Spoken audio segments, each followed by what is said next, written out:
जोरदार बारिश हो रही थी। उसमें भी सुनील बरसात में भीगते हुए अनाज की बोरी उतार रहा था।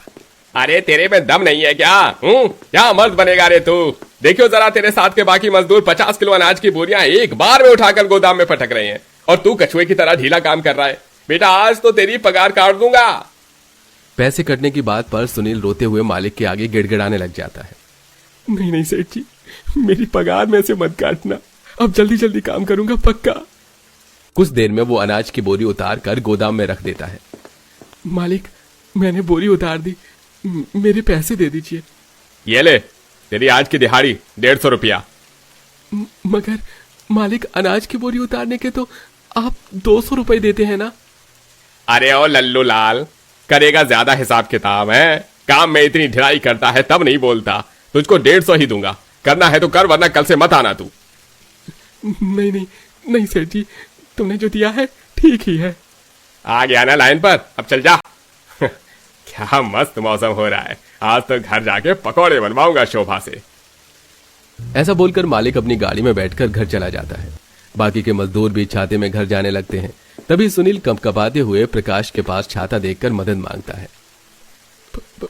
प्रकाश भाई, मुझको भी अपनी छतरी में ले लो, आगे मेरे घर तक छोड़ देना, बहुत ठंड लग रही है, बरसात में भीग गया हूं ना। अरे बाबा, नहीं नहीं नहीं, मुझको माफ कर भाई। तेरा घर तो गंगा घाट के पास में बना है और गंगा नदी का पानी तो बारिश से काफी ऊपर तक आ गया है, वहां तो कभी भी बाढ़ आ सकती है, तू खुद चला जा भाई। इतना बोलकर प्रकाश चला जाता है। बारिश में भीगते भीगते सुनील घर आता है, जहां उसकी माँ, बहन और बीवी तीनों झोपड़ी में से पानी फेंक रही थी। चंदा बेटी, देख यहाँ से कितना पानी टपक रहा है, एक बाल्टी लाकर यहाँ चौखट में लगा दे। माँ, अब तो कोई बाल्टी नहीं बची, सब घर में लगी हुई हैं। पता नहीं आज तो इंद्र देवता सवेरे से ही बरस रहे हैं, एक पल के लिए चैन की सांस नहीं लेने दे रहे। दादी दादी, पिताजी आ गए। तभी सुनील पूरे घर में पानी भरा देखकर चिंता में पड़ जाता है। माँ, आज तो घर में पानी कुछ ज्यादा ही भर गया है, लाओ गौरी, एक बाल्टी मुझको भी दो। अजी, आप तो खुद दिन भर के थके हारे आए हैं, हम कर लेंगे। थोड़ी जमीन सूख जाए तो सबके लिए खाना पीना भी बनाऊंगी। लेकिन सुनील बाल्टी उठाकर पानी बाहर फेंकने लगता है। रामपुर गांव के ज्यादातर लोगों ने कब के पक्के मकान बनवा लिए थे, जबकि सुनील अपने गरीब परिवार को लेकर नदी के किनारे ही एक कच्ची झोपड़ी डालकर मजबूरी में रह रहा था। सर्दी और गर्मी के मौसम में तो नदी के पानी का जलस्तर कम रहता था, लेकिन बरसात के मौसम में बाढ़ की परिस्थिति पैदा हो जाती थी। लगभग कई घंटों की मूसलाधार बरसात के बाद बारिश रुकती है। जा बहू, देख अनाज बचा है बनाने को, या बरसात में वो भी भीग गया। नहीं माँ जी, मैंने राशन ऊंचे में रख दिया था, मैं सबके लिए रोटी पानी का प्रबंध करती हूँ, सभी को भूख लगी होगी। पूरा परिवार साथ बैठकर रूखा सूखा खाता है। तभी छत में से मिट्टी गिरकर सबकी थाली में आ जाती है, जिस पर दोनों बच्चे रोने लगते हैं। माँ, हमारे खाने में तो मिट्टी पड़ गई, अब हम क्या खाएंगे? माँ, दूसरी रोटी दे दो ना। बच्चों, और रोटी नहीं है, बस यही है, मैं मिट्टी झाड़ देती हूँ, फिर खा लेना।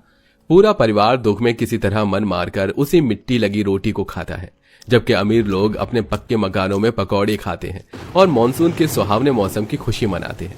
ऐसे ही दिन गुजरते हैं और अब लगातार घर में पानी भरने के चलते घर की कच्ची मिट्टी की बनी दीवारों में सीलन भर गई थी और कच्ची होने लगी थी। भैया, अब हमको अपना घर भी पक्का बनवा लेना चाहिए। देखिए, पूरी की पूरी दीवार कच्ची हो गई है, अब तो छत भी इतनी ज्यादा टपक रही है। कहाँ से लाऊं पक्का घर बनवाने के लिए पैसे?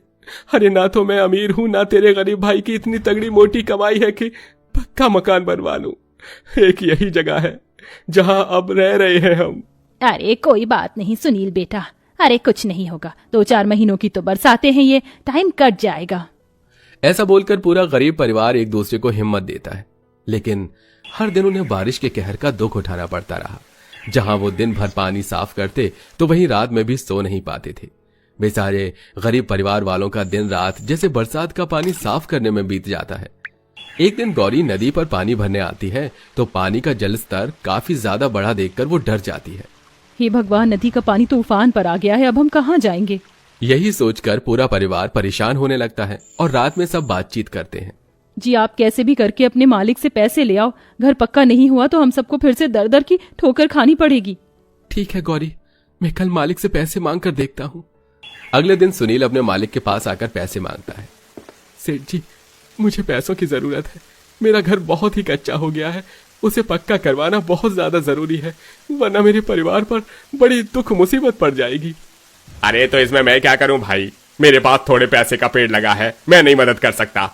दुख की उस स्थिति में सुनील का मालिक भी उससे आंखें फेर लेता है। निराश हताश होकर सुनील आंखों में आंसू लिए घर लौटता है। तभी हर दुकानों पर चल रहे समाचार में बाढ़ की खबरें सुनाई जाती हैं, जिसे सुनकर वो दिल पर हाथ रख लेता है और भागा भागा घर लौटता है, जहां दीवार का एक हिस्सा नदी की लहर से टूट गया था और घर में पानी तेजी से आ रहा था। सास बहू बेटी उसे निकाल रही थी और दोनों बच्चे बिजली कड़कने की आवाज से सहमे से बैठे थे। हे भगवान, इतना पानी निकालने के बाद भी पानी तो कमर तक आ गया है। माँ, चंदा, गौरी, जल्दी जल्दी सामान बांधो। अरे पर क्या बात है सुनील, तू इतना हाँफ क्यों रहा है? सब ठीक तो है? कुछ भी ठीक नहीं है माँ। अभी समाचार में बताया कि गढ़गंगा नदी में बहुत तगड़ी तबाही भारी बाढ़ आई है और हमारी गंगा नदी भी उसी नदी से मिलती है। बाढ़ का पानी किसी भी टाइम आने वाला है। माँ, सामान बांधिए। ये सुनकर सुलोचना व्यथित मन से अपने कच्चे मकान को निहारते हुए कहती है, किसी तरह इस घर में टाइम तो कट रहा था, अब ये जगह जमीन भी छिन जाएगी। कब तक और कहां कहां दर दर भटकाएगा भगवान तू। पूरा परिवार सामान इकट्ठा कर ही रहे थे कि नदी का पानी बाढ़ की लहर में बदलकर घर में तेजी से भर जाता है और घर की एक दीवार टूटकर खाट में पड़े सोमनाथ पर ढह जाती है। माँ, अरे बचाओ बचाओ। तड़पते तड़पते उस बेचारी की चीख बाढ़ की लहरों में समाकर शांत हो जाती है और पूरा परिवार बाढ़ में बहने लगता है। आंखों के सामने पति को खो देने के बाद सुलोचना सुध बुध खो देती है। सुनील के बापू कहाँ चले गए तुम? मुझको भी संग में ले चलते, तुम्हारे बिना मैं जी के क्या करूंगी। माँ जी, ये वक्त धैर्य खोने का नहीं। चलिए माँ जी, ये जमीन बहुत कच्ची है, घर गिर सकता है किसी भी वक्त। जैसे पूरा परिवार घर से थोड़ी दूर आता है, घर बाढ़ में टूट जाता है और कई फीट अंदर तक सुराख हो जाता है, जिसमें बाढ़ का पानी प्रलय की तरह मंडराने लगता है। बाढ़ का ऐसा दहशत भरा नजारा देखकर सभी का दिल दहल जाता है। तभी बाढ़ के तेज लहर में मोहित का हाथ छूट जाता है। बिजली जोर जोर की कड़क रही थी। माँ, पिताजी, मुझको बचाओ बचाओ। हे भगवान, मेरे लाल को बचाओ, रक्षा करो। अजी, मेरे मोहित को बचाओ। अगर उसे कुछ हो गया तो मैं जिंदा नहीं रहूंगी। मैं मोहित को कुछ नहीं होने दूंगा। गौरी, चंदा, आहिस्ता आहिस्ता आगे आओ। सुनील पानी में बहते हुए बढ़ता जाता है। आकाश के पंछी भी बाढ़ के कहर में कोलाहल मचा रहे थे। पेड़ टूट टूट कर गिर रहे थे। बारिश का कहर जैसे संकट बनकर उन गरीबों पर आन पड़ा था। लगातार तूफानों और बारिशों से लड़ते हुए उन सब का शरीर निर्बल हो चुका था। हम में से कोई नहीं बचेगा, हम सब गंगा मैया में मिल जाएंगे बहू, हम नहीं बचेंगे। माँ जी, हिम्मत रखिए, हम बच जाएंगे। तभी एक हवाई जहाज आसमान में उड़ता दिखता है जो उनकी तरफ आ रहा था। घबराइए मत, हम आप सबको बचाने आए हैं। बचाव दल को देखकर गरीब परिवार की टूट चुकी आशा फिर दोबारा जगती है। कुछ देर में हेलीकॉप्टर वाले उन सबको बचाकर उड़ान भरते हैं और सूखी जगह पर आ जाते हैं, जहां उनकी तरह सैकड़ों हजारों गरीब लोग शिविर कैंप में दुख मुसीबत में रह रहे थे, क्योंकि उनके भी घर टूट चुके थे। देखिए, फिलहाल आप लोग खा पीकर आराम कीजिए और किसी बात की चिंता मत कीजिए। सरकार की योजना के तहत जितनों के घर गिर गए हैं, हम आपको काम देंगे जिससे आप अपना घर बना सकते हैं। यह सुनकर सबको तसल्ली सी आती है। अब सुनील के साथ उसकी बहन और पत्नी दोनों काम करवाती हैं, जिससे वो तीनों थोड़े पैसे में खाते हैं और बाकी की कमाई घर के लिए बचाने लगते हैं, जिससे कुछ महीनों में वो एक छोटा पक्का मकान तैयार कर लेते हैं और हंसी खुशी रहने लगते हैं।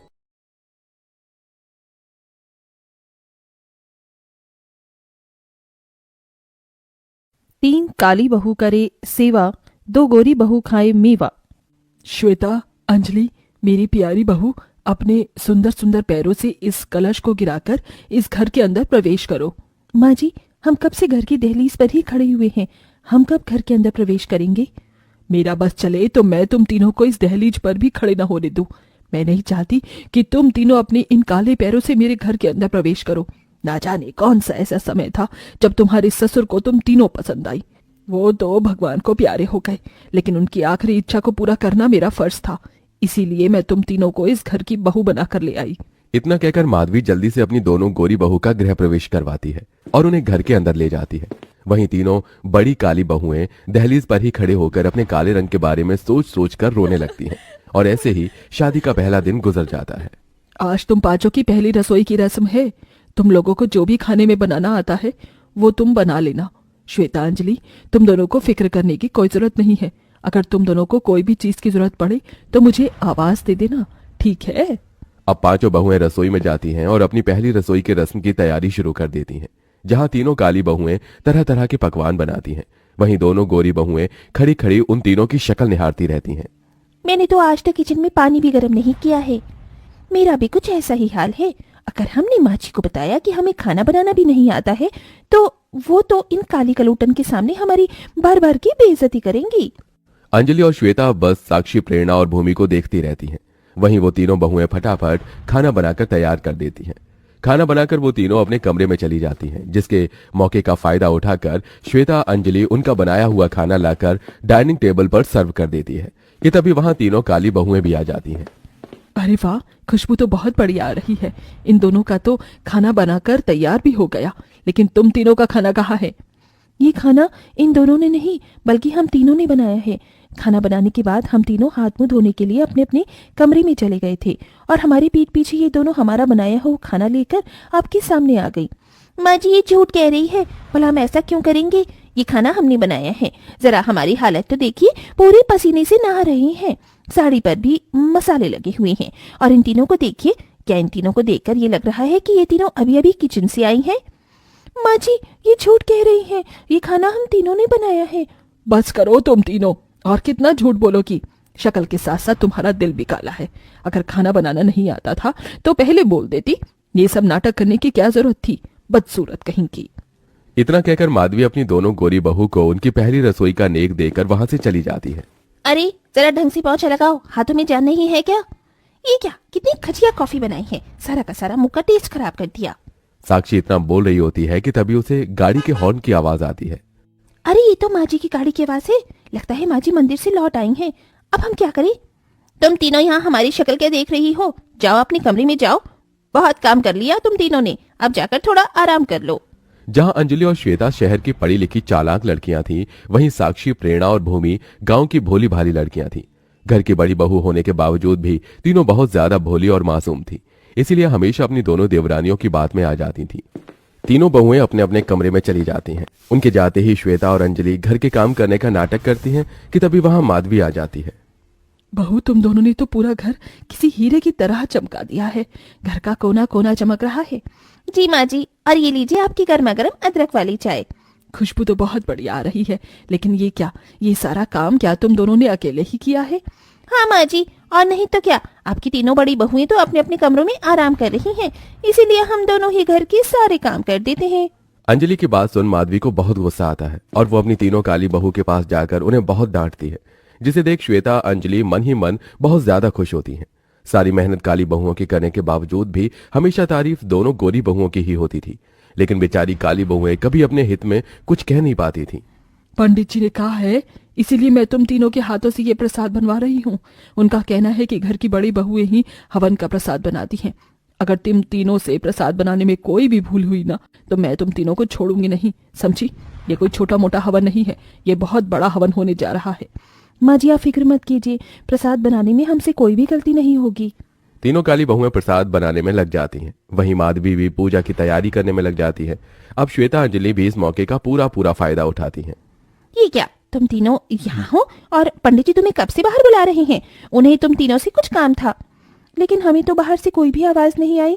हमारी बात का यकीन नहीं है तो बाहर खुद जाकर देख लो, वरना अभी जब माँ जी गुस्से से तिल मिलाती हुई आएंगी ना, तभी तुम तीनों को यकीन होगा।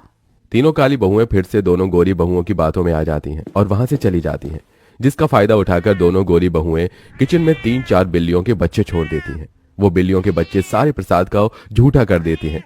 तभी वहां माधवी आ जाती है और बिल्लियों को प्रसाद झूठा करता देख गुस्से में चिल्लाने लगती है, जिसकी आवाज सुन तीनों बहुएं आ जाती हैं। तुम तीनों पर विश्वास कर, तुम तीनों को मैंने ये काम दिया था, वो भी तुम तीनों से हुआ नहीं। तुम्हारी लापरवाही के चक्कर में इन बिल्लियों के बच्चों ने सारा का सारा प्रसाद झूठा कर दिया। लेकिन माँ जी, ये बिल्ली के बच्चे यहाँ कहाँ से आए?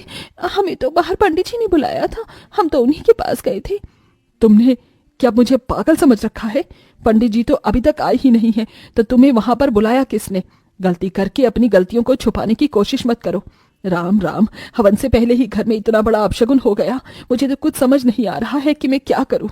एक बार फिर श्वेता और अंजलि अपनी चालाकी से तीनों काली बहू को एक अच्छी खासी डांट पड़वाती हैं। ऐसे ही समय गुजरता रहता है और तीनों काली बहू के किए गए सारे अच्छे काम के क्रेडिट हमेशा श्वेता और अंजलि ले जाते थे। लेकिन एक दिन माँ जी, गाँव से चिट्ठी आई है। भैया की तबीयत खराब है, इसीलिए मुझे जाना होगा। मेरी तो बहन की शादी है और मेरा जाना जरूरी है। तीनों काली बहुएं अपने अपने जरूरी काम से गांव चली जाती हैं, जिसके चलते अब घर की सारी जिम्मेदारी श्वेता और अंजलि पर आ जाती है। ये क्या अंजलि बहू, ये कैसी चाय बनाई है तूने? तू तो बहुत अच्छी चाय बनाती थी ना, तो आज क्या हुआ? अब मैं इन्हें कैसे बताऊं, वो चाय मैं नहीं बल्कि इनकी काली बहू बनाती थी। छी छी, तुम दोनों को आखिरकार हो क्या गया है? पहले तो तुमने चाय इतनी घटिया बनाई, अब ये खाना, ये रोटियां, पानी से भी पतली दाल, और ये क्या सब्जी बनाई है तुमने? हमारी तबीयत कुछ ठीक नहीं है, इसीलिए हमसे खाना बनाने में गलती हो गई, लेकिन कल से हम लोग खाना पहले की तरह बना देंगे। तीनों काली जेठानी के घर पर न होने की वजह से श्वेता अंजलि को ही घर के सारे कामकाज करने पड़ते थे। जहां उन्होंने पहले कभी एक चम्मच भी नहीं उठाया था, अब उन्हें घर का झाड़ू पोछा, बर्तन, कपड़े सारे काम करने पड़ते थे, जिससे अब दोनों बहुत ज्यादा परेशान हो चुकी थी। आह, मेरी कमर, आज तो मेरी कमर को भी उसकी नानी याद आ गई होगी। और नहीं तो क्या, रोज रोज इतना सारा काम कर करके मेरी तो हड्डियों में भी दर्द शुरू हो गया है। अब समझ आ रहा है कि ये तीनों कैसे काम करती होंगी। लगता है भगवान हमें हमारे किए की सजा दे रहा है। हम हमेशा उन तीनों से मेहनत करवाती थी और सारा क्रेडिट हम दोनों को मिलता था। माँ जी के सामने हमने हमेशा उन तीनों को गलत ठहराया और सारी तारीफें हमने बटोरी। श्वेता और अंजलि आपस में बात कर ही रहे होते हैं कि तभी माधवी उनकी सारी बातें सुन लेती है। अच्छा, तो इसका मतलब सारी मेहनत हमेशा वो तीन बेचारियां ही करती रहीं और तारीफ हमेशा तुम दोनों ले जाती थी। तुम दोनों की खूबसूरती के बहकावे में आकर मैं तो इंसानियत भूल ही गई थी। शर्म आती है मुझे कि मैंने तुम जैसी लड़कियों को अपने घर की बहू बनाया। माँ जी, हम जानते हैं कि हमने जो किया वो गलत था, लेकिन माँ जी ऐसा मत बोलिए, हमें माफ कर दीजिए। अब तुम्हें माफ मैं नहीं बल्कि वो तीनों ही करेंगी। दिन बीतते हैं और कुछ दिनों में तीनों काली बहुएं अपने मायके से लौट आती हैं। तुम तीनों हमें माफ कर दो। हमने हमेशा तुम तीनों की काले रंग का मजाक उड़ाया, तुम्हारे साथ ज्यादती की। तुम्हारी की गई मेहनत का फल हमेशा हम दोनों ले गई, लेकिन आज हम दोनों को हमारी गलती का एहसास हो गया है। ये दोनों बहुएं बिल्कुल ठीक कह रही हैं। इनके साथ साथ मुझे भी मेरी गलती का एहसास हो गया है। बहू, मुझे भी माफ कर दे। माँ जी ऐसा मत कहिए, आप हमसे क्यों माफी मांग रही हैं? आपका कोई कसूर नहीं था और ना ही इन दोनों का कसूर था। कसूर तो सिर्फ हमारे काले रंग का था, लेकिन आखिरकार सब कुछ ठीक हो गया और हमें हमारा पूरा परिवार मिल गया। माधवी अब अपनी पांचों बहुओं में घर के सारे काम बराबर बांटती है, जिससे पांचों बहुएं कभी भी काम को लेकर कोई बहस नहीं करती। वहीं श्वेता और अंजलि भी अब पूरी तरह से सुधर जाती हैं और अपनी तीनों बड़ी भाभियों की इज्जत करती हैं, जिससे अब घर में सब खुशी खुशी रहते हैं।